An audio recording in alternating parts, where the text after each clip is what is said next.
Welcome to my channel GIC. Subscribe for daily IELTS Listening Test.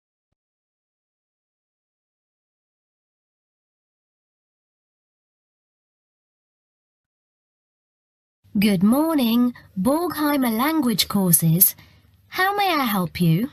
Oh yes, I contacted you some time ago about following a German course in Germany, and you advised me to take your placement test before we go any further.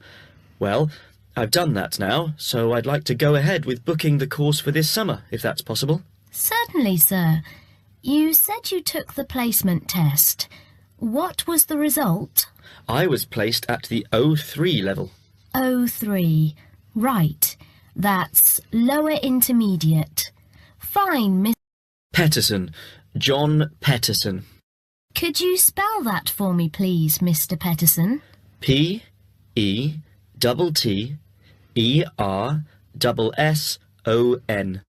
That's a double T and a double S. Am I right? That's right. Now, could I ask you where the course takes place? Well, we offer courses in Hamburg and Berlin. For your level, there's never a problem. There are always plenty of people for the intermediate classes. Oh dear. Does that mean that there might be a lot of students in my class? I wouldn't be very happy about that. No, don't worry, Mr. Petterson. The maximum class size is 12, but I've never known there to be more than 9 or 10 in a class. It could even be 5 or 6. Good. Actually, I'd prefer to study in Berlin. And how long is the course? 3 weeks, 5 hours a day. 2 hours only on Saturday. Sundays free. I see. And what about accommodation? There you have a choice, Mr. Petterson. You can either stay with a German family who are used to having such guests, or you can stay on the university campus, or we can book you into a nearby bed and breakfast. Is there a big difference in price? Not really. Staying with the family works out the cheapest, and the bed and breakfast is a bit more money. Staying on the university campus comes somewhere between the two price-wise, but Berlin is not too expensive anyway. Which do you recommend? Well, if you want to practice your German and be part of a German family, I would recommend staying with a family. Our families are all hand-picked, and we've never had any sort of complaint. Yes, I'll probably do that then. What are the dates of the course? The first summer course starts on the 1st of June in Hamburg and a week later in Berlin, which is what would concern you as you have chosen the Berlin course. That's the 8th of June.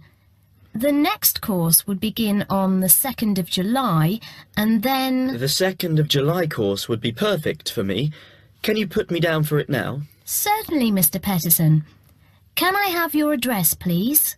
26 Mayfield Drive, Orpington, Kent. I'm afraid I can't remember the postal code. Don't worry, Mr. Petterson. I'll check on it. Before you hear the rest of the conversation, you have some time to look at questions 6 to 10.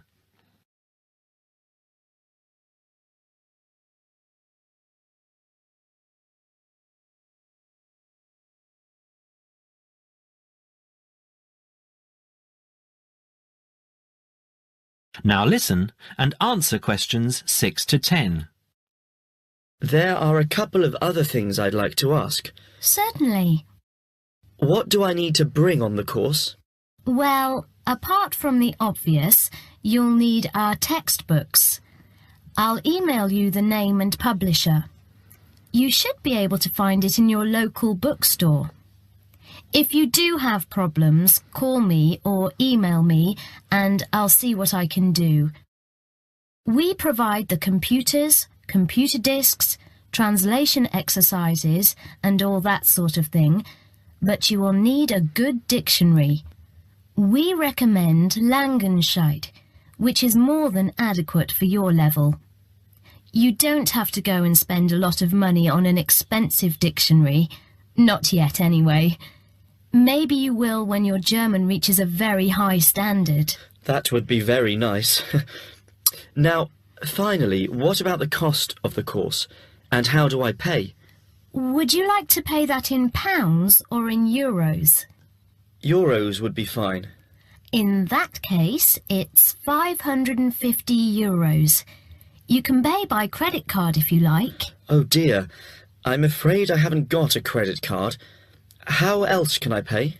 That's not a problem, Mr. Peterson. You can pay by bank transfer. Fine. By the way, I forgot to mention I am a full-time student. Have you got a student card? Oh, yes. Then that does make a difference, you'll be pleased to hear. You are entitled to 35% off the full price. And if you can persuade a few people to join you, it would work out even cheaper. How do you mean exactly? Well, for every 5 people you find, 1 goes free. In other words, if there are 6 of you, you get 1 free course. Of course, in reality, you would divide up the savings amongst you, presumably. Right. Well, I'll see what I can do. Thank you. Not at all, Mr. Peterson, and I'm sure you'll enjoy the course. There are, of course, sightseeing possibilities. Would you like me to send you our brochure describing them? Yes, thank you. I'd appreciate that. Anyway, thanks for your help. If I want to call back, who do I ask for? Susanna. I'm here most of the time. That is the end of section 1. You now have half a minute to check your answers.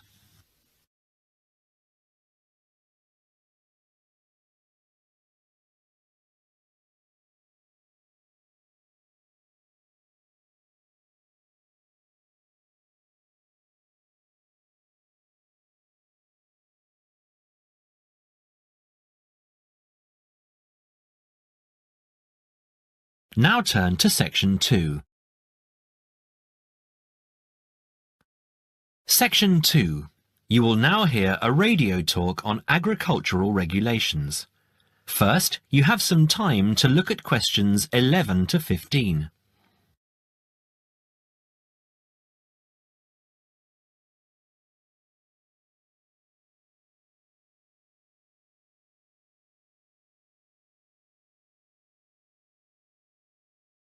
Now listen carefully and answer questions 11 to 15.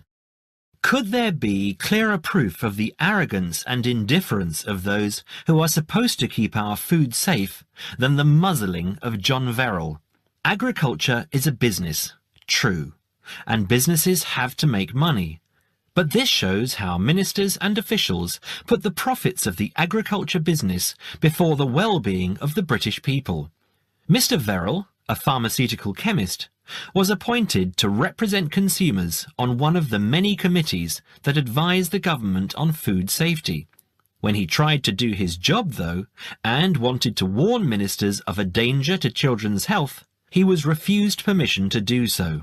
The danger comes from hormones given to cattle in the USA and some other countries to make them grow faster.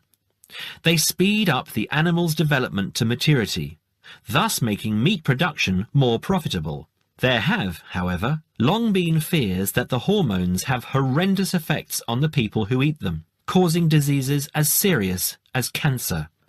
Once these hormones were used on British cattle too, but over 20 years ago they were banned in Europe for being too dangerous.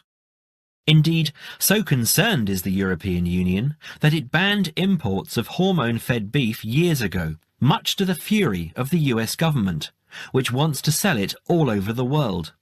Several years ago, the USA and Canada asked the World Trade Organization to declare the ban illegal and to punish Europe for failing to lift it.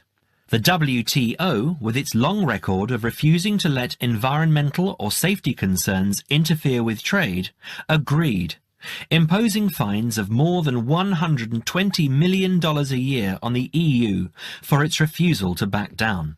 The British government now backs the Americans, claiming that there is no proof that hormone-fed beef does any harm. This is where Mr. Verrill comes in. He is very angry with the government especially as their claim comes out just after a Danish study shows that growth hormones are 200 times more dangerous than was previously thought. Worried by these findings, Mr. Verrill spoke to government representatives, who did nothing. Before you hear the rest of the talk, you have some time to look at questions 16 to 20.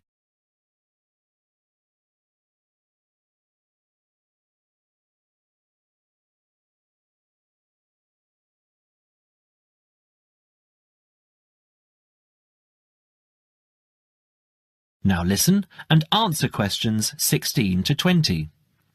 Not only that, but they have not been testing beef which is imported, which, by law, they are required to do. This directly affects the British public, as about 40% of the beef British people eat comes from abroad, supposedly from countries like Brazil, which does not allow the use of growth hormones. Brazilian beef is stocked by some British supermarkets and widely used in catering. Yet, when a Brazilian farm was recently visited by EU inspectors, a large stockpile of this banned substance was found. This is not the first food scandal we have had in our country.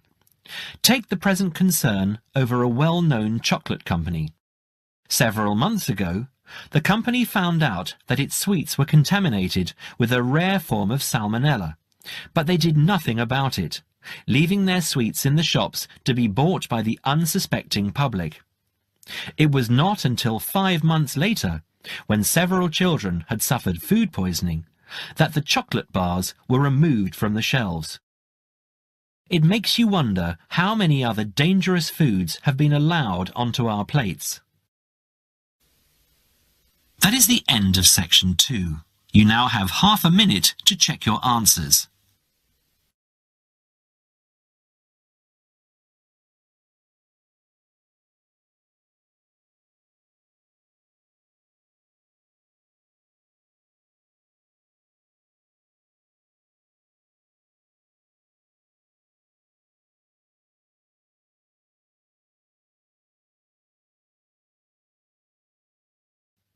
Now turn to section 3. Section 3. You will hear a conversation between a tutor and 2 students, Amanda and Jake. First, you have some time to look at questions 21 to 25.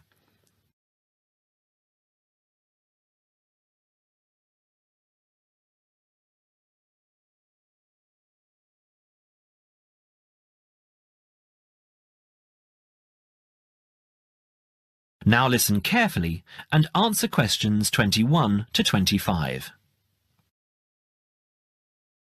So, Jake and Amanda, how did the project go? Very well, I think, Dr. Hinton. I certainly learned a lot and enjoyed myself at the same time. Me too. So, remind me, what was your project about? Basically, what makes successful people? Let's call them top achievers successful. Yes, how are they different from us? What do they do that other less successful people don't do? Interesting. And did you come to any conclusions? Quite a few, actually. Good. Share some with me then. Well, I'd always thought that a top achiever would be the sort of person who would bring work home every night and slave over it. But it appears not. Those types tend to peak early and then go into decline. They become addicted to work itself, with much less concern for results. We found that high achievers were certainly ready to work hard, but within strict limits. They knew how to relax, could leave their work at the office, prize close friends and family life, and spent a healthy amount of time with their children and friends. There's a lesson for us all there. Anyway, go on. It's also very important to choose a career which you enjoy, not just one that pays well or which assures you of a pension many years down the line. Surely that's important though, Amanda. Yes, I agree, but being happy in your work is far more important than anything else. Top achievers spend over 2/3 of their working hours on doing work they truly prefer and only 1/3 on disliked chores. They want internal satisfaction, not just external rewards such as pay rises and promotions. Before you hear the rest of the conversation, you have some time to look at questions 26 to 30.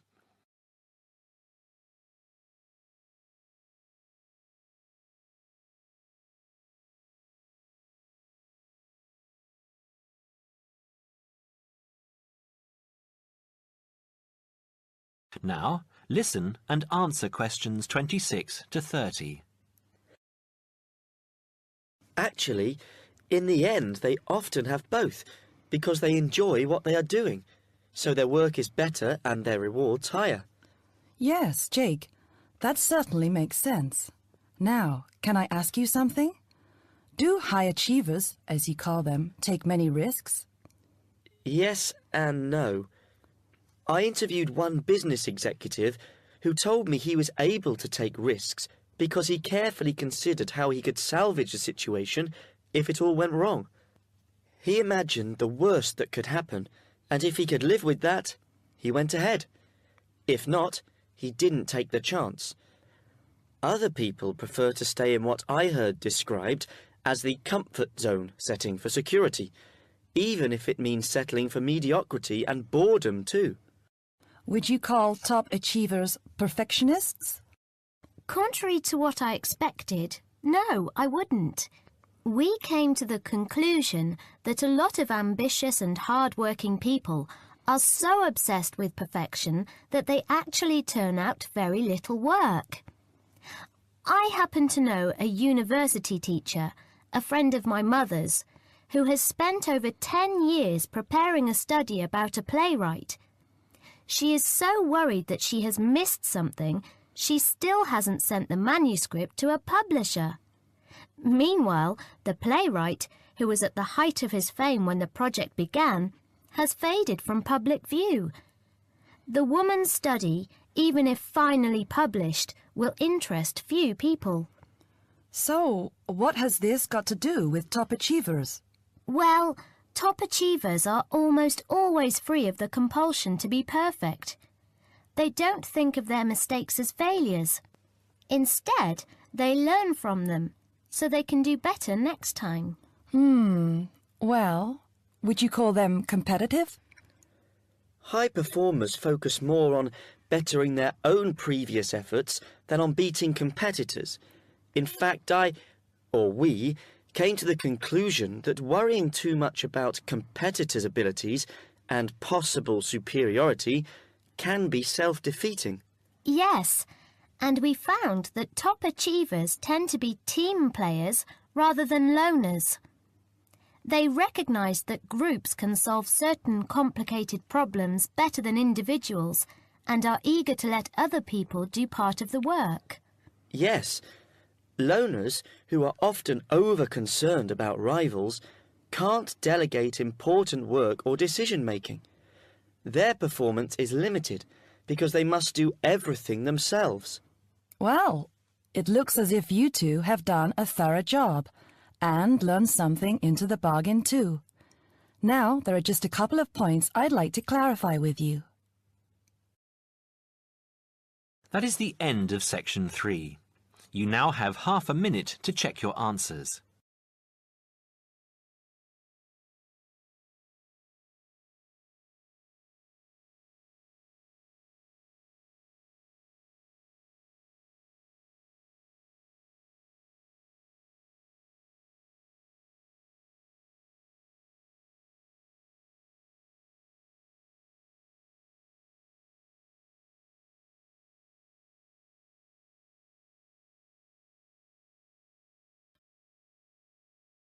Now turn to section 4. Section 4. You will hear a talk on seasonal affective disorder. First, you have some time to look at questions 31 to 40.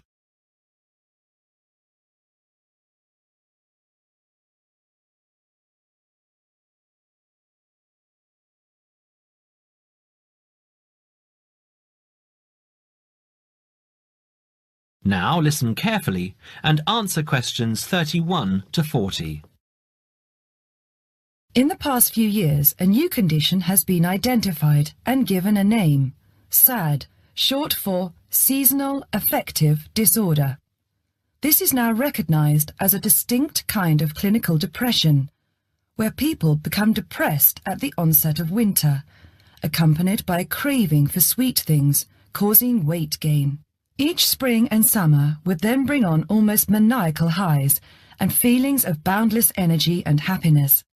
Experiments to combat this depression showed that increased exposure to bright light in humans could suppress their production of a darkness-related hormone called melatonin. The light needed to induce this change was about 2,000 lux, or about 4 times brighter than ordinary household lighting.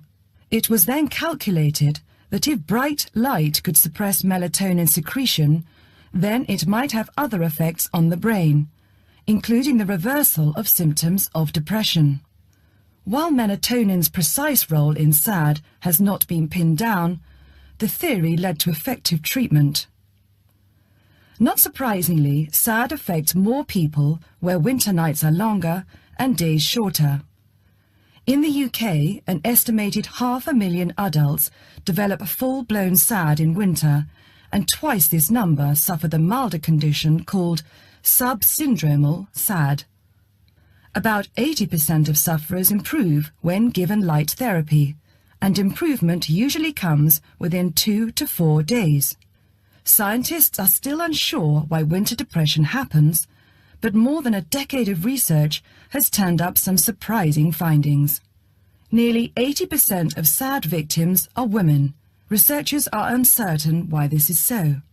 SAD can affect people at any age, but typically it begins around the age of 20 and becomes less common between 40 and 50. SAD is comparatively rare in children and adolescents, but so far researchers have been unable to come up with a logical reason for this. As many as half of SAD sufferers have at least one family member with depressive illness, suggesting that the depression has a genetic component. Some patients experience shifts in their body clocks when they're depressed in winter. They are morning people at one time of the year and become evening people at another. What is the underlying difference between SAD sufferers and others? A clue can be found in carbohydrate craving, a common symptom. People often become obsessed with chocolate, for example.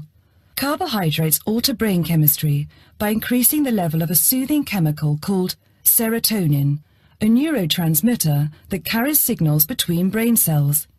SAD sufferers crave carbohydrates because they may need serotonin to lift their mood. This craving can be intense, in fact, an addiction. It may be that the serotonin system of the brain has problems regulating itself during the winter. Some SAD sufferers respond well to the drug Prozac, thought to influence the brain's serotonin-using system. Other brain chemicals and hormones probably play a role in winter depression. Another neurotransmitter, dopamine, for example, may be inadequate in certain cases. Researchers hope to uncover clues to SAD's secret by probing similarities between SAD and hibernation.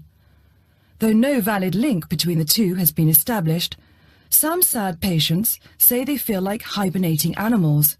SAD sufferers tend to put on fat in autumn and early winter, roughly the time when such hibernators as bears and squirrels do. That is the end of section 4.